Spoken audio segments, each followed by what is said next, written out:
अस्सलाम वालेकुम व्यूअर्स, मैं हूं समीना पाशा। उम्मीद है आप लोग खैरियत से होंगे। व्यूअर्स, कुछ अहम खबरें और अपडेट्स लेकर इस व्लॉग में आपके सामने हाजिर है जनाब।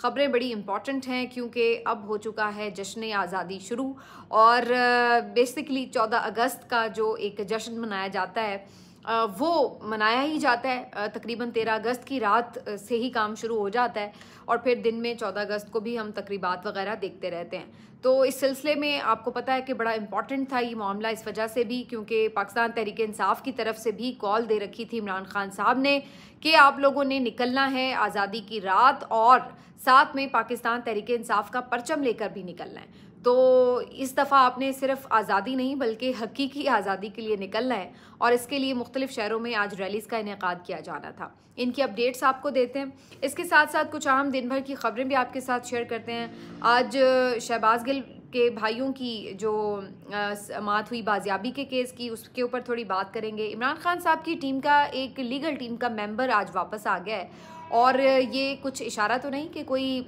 सियासी मेंबर भी वापस आने वाला है, इसके ऊपर थोड़ी बात करेंगे। इसके साथ साथ आज इमरान खान साहब ने जो जनरल फैज़ हमीद साहब की गिरफ्तारी है उससे मुतालिक भी अपना रिएक्शन दिया है, वो आपके साथ शेयर करेंगे। कुछ बात करेंगे मरीम नवाज साहिबा की, जिनकी इश्तिहारी मुहिम जारी है। हुकूमत नहीं चल रही उनकी, लेकिन इश्तिहारी मुहिम ज़रूर चल रही है। तो इश्तिहारी मुहिम में आज उन्होंने क्या कारनामे किए हैं वो भी आपके साथ शेयर करेंगे। आपसे रिक्वेस्ट है कि चैनल को सब्सक्राइब कर लें अगर अभी तक सब्सक्राइब नहीं किया। सबसे पहले बात करेंगे जी आज़ादी की। मैं भी आपको कह देती हूँ, आपको भी यौम आज़ादी बहुत बहुत मुबारक हो। ये वतन बहुत प्यारा है हमें और हम सबको अपनी जान से बढ़कर है। हम चाहते हैं कि इस मुल्क में अमन व अमान आए, इस मुल्क में कानून की बालादस्ती हो, इस मुल्क में जमहूरियत की बालादस्ती हो और हम चाहते हैं कि हमारे मुल्क में ऐसे इदारे हों जो सियासत से बिल्कुल पाक हों। हम चाहते हैं कि हमारे मुल्क के जो मुख्तलिफ़ इदारे हैं वो इस तरीके से काम करें कि अवाम उनसे मोहब्बत करें और वो अवाम से मोहब्बत करें। और हम ये चाहते हैं कि अवाम इस कदर आज़ाद हों कि उनका वोट जिस लीडर को, जिस पार्टी को, जिस रहनुमा को डाला जाए उसी के लिए उसको निकाला भी जाए। और हम ये चाहते हैं कि अवाम इस कदर आज़ाद हों कि वो VPN के बग़ैर ट्विटर पर एक ट्वीट कर सकें आज़ादी मुबारक की। और हम चाहते हैं कि अवाम इतने आज़ाद हों कि जब वो कहीं बाहर निकलें किसी भी पार्टी के झंडे के साथ तो उनको ये खौफ ना हो कि हम बाहर निकलेंगे तो हमें पकड़ लिया जाएगा, हम कोई नारा लगाएंगे तो हमें पकड़ लिया जाएगा। उनको ये ना लगे कि पुलिस जो बाहर खड़ी है वो हमारी हिफाजत के लिए नहीं बल्कि हमारी गिरफ्तारी के लिए खड़ी है। तो हम चाहते हैं कि अवाम इतने आज़ाद हों, आज़ाद माइंड के साथ अपने मुल्क के लिए, उसकी खिदमत के लिए, उसकी तरक्की के लिए काम कर सकें। हम चाहते हैं कि पाकिस्तान के सियासी रहनुमा, पाकिस्तान की हुकूमतें भी इतनी आज़ाद हों कि आज़ाद तरीके से पाकिस्तान के अवाम के लिए काम कर सकें। और हम चाहते हैं और हम दुआ गो हैं कि पाकिस्तान ऐसा अमन का गहवारा बन जाए।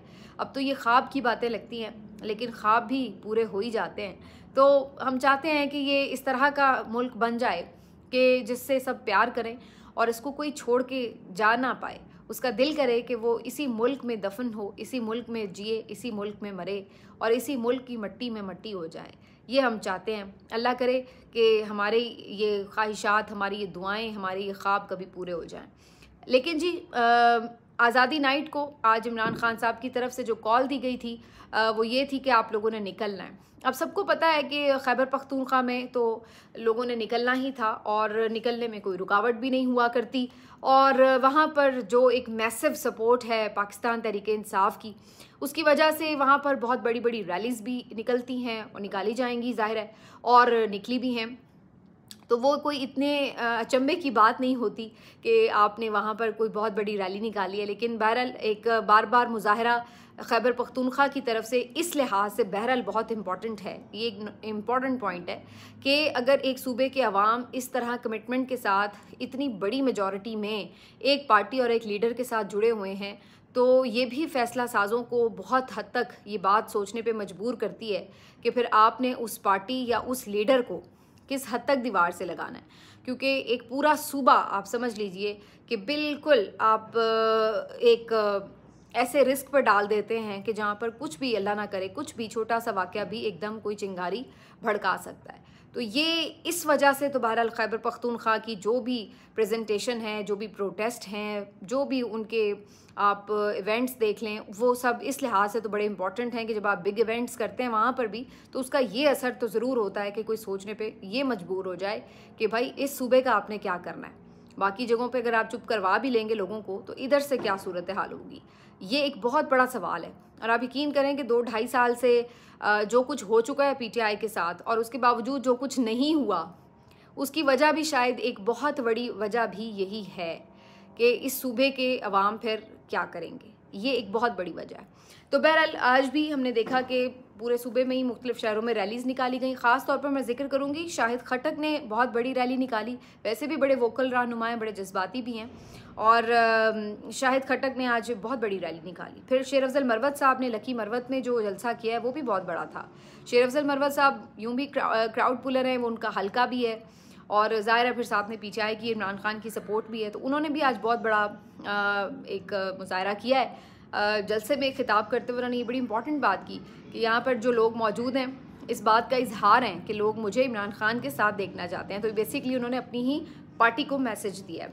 इसके अलावा भी मुख्तलिफ जो शहर हैं खैबर पख्तूनख्वा के, वो आज पाकिस्तान तहरीक इंसाफ के झंडों, पाकिस्तान के झंडों के साथ हमें मुख्तलिफ रैलीज़ की सूरत में बाहर नज़र आ रहे थे।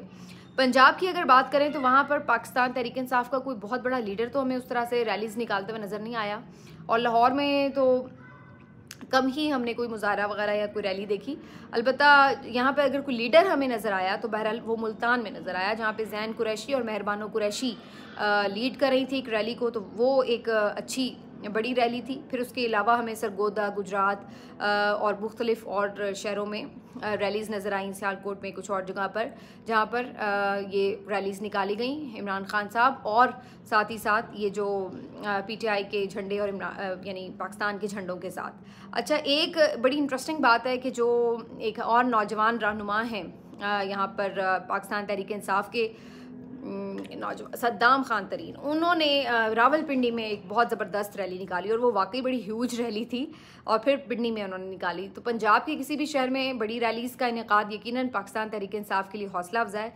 लेकिन बाकी बलूचिस्तान से भी ये खबरें आई हैं, वहाँ पर भी कुछ इस तरह की सूरत हाल रही है कि कुछ लोगों को गिरफ़्तार किया गया। पंजाब के भी कुछ लोगों को गिरफ़्तार किया गया है, कुछ कारकुनान को भी गिरफ़्तार किया गया। तो ये थोड़ा बहुत जो आंख मचोली का सिलसिला है वो जारी रहा।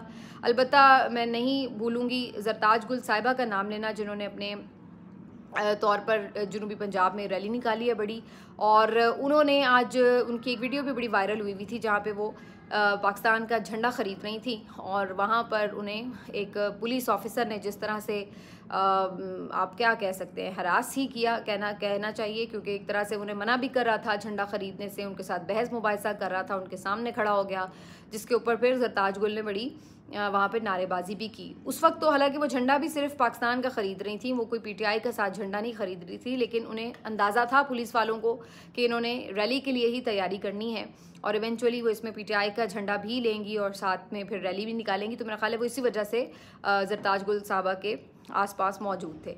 तो बहरहाल जी ये सारी सूरत हाल रही रैलीज़ के हवाले से। बात वहीं आके ख़त्म होती है कि जी आप पाकिस्तान तहरीक इंसाफ पे क्रॉस लगाएं, आंखें बंद कर लें, उनकी सीटें सारी की सारी, काजी साहब आप 92 की 92 सीटें उठा के PMLN को दे दें, तो क्या हम ये कहेंगे कि पीटीआई ख़त्म हो गई? पीटीआई तो फिर भी ख़त्म नहीं होगी, क्योंकि पाकिस्तान तहरीक इंसाफ की जो सपोर्ट है वो अवाम में मौजूद है।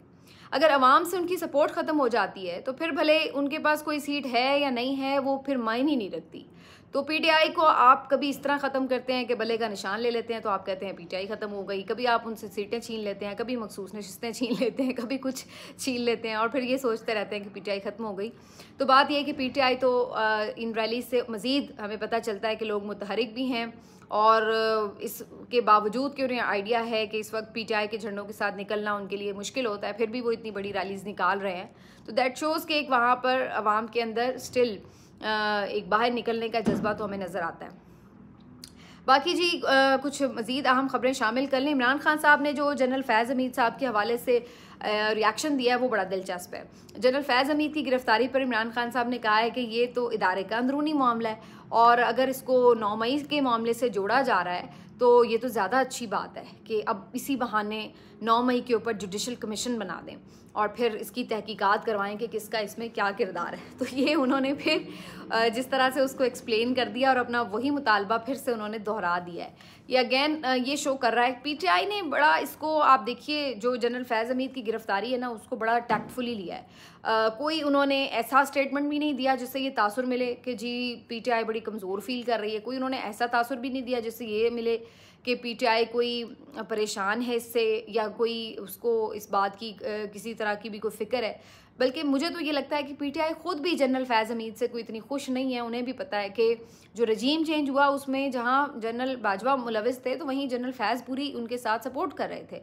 और अब बाद में जो PMLN के बहुत सारे लीडर्स की गुफ्तगू है वो तो इस बात की अक्कासी करती है कि जनरल फैज़ हमीद साहब भी मुख्तलिफ़ मुलाकातों में मौजूद थे और वो भी कन्विंस कर रहे थे कि जी आप ले लें हुकूमत और इस तरह कर लेते हैं और उस तरह कर लेते हैं वगैरह वगैरह। तो ये सब हो रहा है। तो कहने का मकसद ये है कि फिर पीटीआई को क्या ज़रूरत पड़ी कि वो इस मामले के ऊपर कोई सपोर्ट करे उनको या किसी भी हवाले से उनका कोई ऐसा, वो कहते हैं इमरान खान साहब ने बड़ी आज इंटरेस्टिंग बात की। उन्होंने कहा कि जो हमारा तो उनके साथ एक प्रोफेशनल ताल्लुक़ था और हमारा कोई उनके साथ सियासी ताल्लुक़ तो था नहीं। तो जब वो ओहदे पे नहीं रहे, हम ओहदे पे नहीं रहे, तो फिर हमारा उनसे क्या ताल्लुक़ है। बाकी अगर इदारे ने अपने तौर पर कोई इन्वेस्टिगेशन की है, किसी वजह से उन्हें गिरफ़्तार किया है, तो वो अब देखेंगे कि वो आगे क्या चलते हैं। और बहुत से लोग ये बात आज कर भी रहे हैं कि फ़िलहाल गिरफ़्तार तो किया गया है, गिरफ़्तारी भी क्या है, कौन सा उन्हें कोई जेल में डाल दिया, तहवील में लिया है फ़ौजी। अब देखना ये है कि ये सिर्फ कोई ऐसी कार्रवाई है कि जिसको जस्ट अनाउंस किया गया है या हम इसको बड़ा सीरियसली होता हुआ देखेंगे कि कोई मंतकी अंजाम तक पहुँचे। क्योंकि एक तरफ गिरफ्तारी होती है एक मामले के ऊपर और फिर बाद में इतने सारे आप खोल लेते हैं मामलात। और फिर जो आप ये बात कर रहे हैं कि जी सियासत में इन्वॉल्वमेंट और ये वो हल्फ की खिलाफ वर्जियाँ, तो माजरत के साथ यहाँ तो फिर आपको बड़ी लंबी किताब खोलनी पड़ जाएगी पूरी हिस्ट्री की। यहाँ पे कौन से जर्नैल हैं, आपको ये चुनना पड़ जाएगा कि वो कौन से जर्नैल थे जो सियासत में इन्वॉल्व नहीं रहे। मेरा ख्याल है वो तो शायद कोई 1-2 ही निकलेंगे, वरना जितने भी आर्मी चीफ बने या DG ISI बने उनकी तो हम यही कहानियाँ सुनते हैं कि वो कब कब किस किस की हुकूमतें उल्टाते पुलटाते रहें और ख़ुद कुछ तो बराह रास्त खुद आके करते रहे रूल। तो अगर इस बुनियाद के ऊपर आपने कोर्ट मार्शल करने हैं या इस बुनियाद के ऊपर आपने सज़ाएं देनी है तो फिर तो जनाब ये तो मेरा ख्याल है कि लंबी लिस्ट है एक, फिर ये कहाँ जाके बात ख़त्म होगी। तो ये अब पता नहीं कि इसका क्या मंतकी अंजाम होता है। कुछ लोग तो कहते हैं कि ये कोई इतना आगे बढ़ने वाला मामला नहीं है, लेकिन लेट्स सी, ये बहुत सारे जो दीगर हालात व वाक़यात हैं उनके साथ ही इंटरलिंक्ड है, वही तय करेंगे कि जनरल फैज़ हमीद का मुस्तकबिल क्या होगा। बाकी इमरान खान साहब की टीम में एक वापसी हुई है जी। फैसल चौधरी एडवोकेट आज मिले इमरान खान साहब से अडयाला जेल में। इमरान खान साहब ने उनकी तारीफ़ भी की और इससे पहले वो इमरान खान साहब की लीगल टीम का हिस्सा रहे हैं और ख़ास तौर पर जो इलेक्शन कमीशन से मुतालिक मुख्तलिफ़ केसेस थे PTI के, इमरान खान के, वो देखते रहे हैं और बड़े ज़बरदस्त कम्पिटेंट लॉयर हैं, इसमें भी कोई शक नहीं है। तो आज इमरान खान साहब ने जब उनसे मुलाकात की तो उनको फिर से अपनी टीम में शामिल भी किया है, उनको हिदायत दी हैं कि आप जो इलेक्शन कमीशन से जुड़े मामलात हैं उनको देखें। मैं आपको फिर से याद दिला दूं कि जो तौहीन इलेक्शन कमीशन का केस इमरान खान साहब के ख़िलाफ़ चल रहा था उसमें फवाद चौधरी जो हैं उनकी जो अभी तक की कार्रवाई थी वो कलअदम करार दे दी गई है इस्लामाबाद हाई कोर्ट से। तो अब यही सारी कार्रवाई इमरान खान साहब के लिए भी साइमल्टेनियसली चली थी। तो अब एक सिर्फ दरख्वास्त की बात है और उसके बाद इमरान खान साहब के लिए बड़ा क्लियर है रास्ता और वो भी इस तरह से रिलीफ ले सकते हैं कि फवाद चौधरी साहब का जो एग्ज़ाम्पल है उसको देखते हुए। तो इसमें और जो फवाद चौधरी साहब वाला मामला था वो आपको पता है फैसल फरीद भी देख रहे होते हैं उनके मामला, तो इसी वजह से बज़ाहिर लगता है कि इमरान खान साहब, और ये मैं आपको वैसे अपनी एक उसकी भी बात बता रही हूँ, विटनेस भी हूँ मैं जिस चीज़ की, कि जब पहले पहले भी फैसल फरीद इलेक्शन कमीशन वाले मामला देख रहे थे तो बड़े अच्छे से वो हैंडल कर रहे थे और काफ़ी देर तक भी पीटीआई और इमरान खान के जो केसेस थे इलेक्शन कमीशन में मुख्तलिफ उसके हवाले से वो काफ़ी कामयाबी से उनको लेके चल रहे थे। फिर बीच में जब फवाद चौधरी साहब ने प्रेस कॉन्फ्रेंस तो खैर उन्होंने नहीं की थी, जो भी पीटीआई छोड़ने का जो ट्वीट किया और जो कुछ भी हुआ, तो उसके बाद फिर कुछ अरसे के लिए वो फैसल चौधरी साहब से भी ये केसेस वापस ले लिए गए थे, लेकिन अब वो केसेस उन्हें वापस मिल गए हैं। तो फैसल चौधरी साहब जो हैं अब वो तो लीगल टीम में दोबारा वापस आ गए हैं, अपनी जिम्मेदारियां उन्होंने संभाल ली हैं। ये भी इंटरेस्टिंग है कि चूँकि वो अब फवाद चौधरी के भाई हैं तो जाहिर है ये भी देखा जाएगा कि क्या इसी रास्ते से हमें फवाद चौधरी भी वापस आते नज़र आते हैं, क्या इमरान खान साहब उनको भी ट्रस्ट करते हैं, क्योंकि जिस तरह से फैसल चौधरी पे उन्होंने ट्रस्ट का इजहार किया है तो क्या वही चीज़ जो है वो फवाद चौधरी के लिए भी होगी। तो ये आने वाले दिनों में हमें चीज़ें रिवील होंगी, लेकिन अभी तक कम से कम कानूनी मामलात की हद तक तो फैसल चौधरी साहब जो है वो टीम में इन हो गए हैं। बाकी ये है कि जी शहबाज गिल साहब के जो भाई हैं लापता, उनकी बाजियाबी के केस की समाअत हुई थी इस्लामाबाद हाई कोर्ट में जस्टिस मियां गुल हसन औरंगज़ेब की अदालत में। और आपको पता है इस्लामाबाद हाई कोर्ट इस मामले पे ज़्यादा लंबी तारीखें भी नहीं देती और बहुत ज़्यादा वक्त भी नहीं देती रिपोर्टों के लिए। तो उनकी तरफ से आज इस पर बड़ी सख्त कार्रवाई हुई। उन्होंने कहा कि अभी तक भी उन्हें बाजियाब नहीं किया गया, तो अब उन्होंने जो है सेक्रेटरी दाखिला, सेक्रेटरी दिफा, इन लोगों को डीजी जो हैं इस्लामाबाद पुलिस के, उन सबको अब नोटिस कर दिया और उन्होंने ये भी इंदिया दे दिया है कि अगर अब भी जो शहबाज गिल के भाई हैं वो बाजियाब ना हुए तो फिर तौहीन अदालत की कार्रवाई भी शुरू की जा सकती है। तो आमतौर पर जब यहाँ तक बात आती है तो फिर उसके बाद हम देखते हैं कि बंदा ही आ जाता है। तो लेट्स सी, वी होप कि उनके भाइयों की बाजियाबी हो सके। अब आ जाते हैं जी कि आज मरीम नवाज साहिबा ने क्या क्या कुछ किया अपनी तशहीरी मुहिम के सिलसिले में, क्योंकि वो हुकूमत कम चलाती हैं, ज़्यादातर तशहीरी मुहिम चलाती हैं। वैसे आपने इंटरेस्टिंगली ये नोटिस किया होगा कि जो शुरू के उनके कुछ 3-4 महीने थे उसमें उनकी ज़्यादा कोशिश ये रही कि हर रोज़ कोई मैं मंसूबा अनाउंस कर दूं और बता दूं कि मैंने ये भी स्टार्ट कर दिया, मैंने वो भी स्टार्ट कर दिया। तो अब जो है वो थोड़ी सी ब्रेक आ गई है, क्योंकि आप वही बात है कि इस तरह की जो आप तशहीरी मुहिम के लिए कागजी कार्रवाइयाँ करते हैं वो कितनी आप प्रोड्यूस कर सकते हैं। तो बहरहाल आज उन्होंने अब नया जो इनके हाथ एक हथकंडा आया हुआ है वो है बेचारे अरशद नदीम, और उनको भरपूर तरीके से अपनी तशहीरी मुहिम के लिए इस्तेमाल किया जा रहा है PMLN की गवर्नमेंट की जानिब से। और पहले जो एयरपोर्ट पे रिसेप्शन वगैरह की कहानी है वो तो आप लोग जानते ही हैं, और उसके बाद आज मरीम नवाज साहिबा उनके घर पहुंच गई, अबाई घर हेलीकॉप्टर में पहुंच गई कि मैं ख़ुद जाके उन्हें मिलूँगी। वहाँ पे फिर उन्होंने उनको जो प्राइज़ मनी बेसिकली ऑफ़र की थी, अनाउंस की थी, वो भी दी।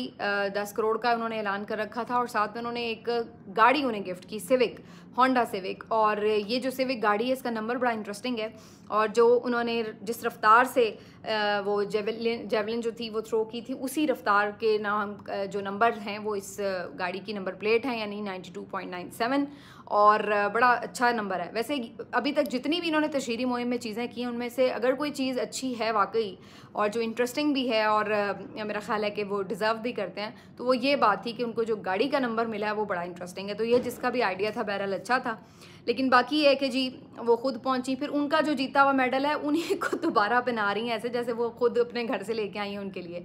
तो वो भी बड़ा अजीब था मंजर देखना। फिर उसके बाद शहबाज शरीफ साहब के जो हैं वो उनके वज़ीर आज़म हाउस पर भी उन्हें बुलाया गया, वहाँ पे भी उन्हें बड़ा प्रोटोकॉल दिया गया। ये तो चलिए अच्छी बात है, प्रोटोकॉल मिला उन्हें। लेकिन शहबाज शरीफ साहब ने भी मज़ीद उनके लिए मेरा ख्याल है कोई 15 करोड़ का ऐलान कर दिया है। तो 2 मिनट की थ्रो में जो है वो अरशद नदीम जो हैं वो अब माशाल्लाह से करोड़ों के मालिक हो गए हैं। और शहबाज शरीफ साहब ने यहाँ पे भी उनकी तारीफ़ें की, और फिर ज़ाहिर अरशद नदीम ने भी उनको किया रिगार्ड पूरा, और इस तरह से उनको काफ़ी हुआ। लेकिन वो ये कि पूरा इवेंट करने का उन्हें मौका ज़रूर मिल गया PMLN को।